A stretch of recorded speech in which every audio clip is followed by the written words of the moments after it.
Mike recently had the pleasure of joining Dom and Chris on the Sheep Farm Studios podcast to discuss his research on the Beatles, as well as offering his thoughts on the Trump presidency and the One World agenda. Since the conversation is too spicy for YouTube, you can listen to the show by clicking on one of the links below in the description box.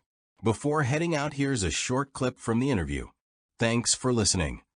And Building 7 was a controlled demolition, and anybody that can't see that that was a controlled demolition, please, you need to wake up. And then what they did was they took everything from the debris from 9/11, and they fenced it off, and they shipped it off to, they said, China.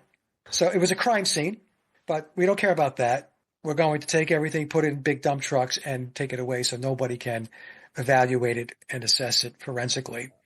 Everything in this reality is controlled. How important? I mean, I care. When Chris introduced me to your work, I'd come about the Beatles from a totally other side before, because I read a book, the John Coleman book, The Committee of 300, prior to knowing about your research into the Beatles. So I come across that idea of what happened with the Beatles and Tavistock from that book. How important do you think his work is?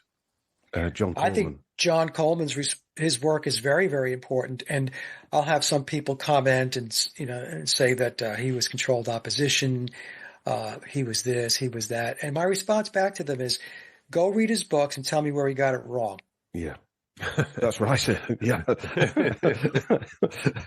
he didn't. No, that's the answer. He did not. No. So I think John Coleman did he did great work. He was very prolific in his writing because he wrote books on the Rothschilds. He wrote books on the Club of Rome, the Committee of 300, on Tavistock. There's a lot of insights that John Coleman shared.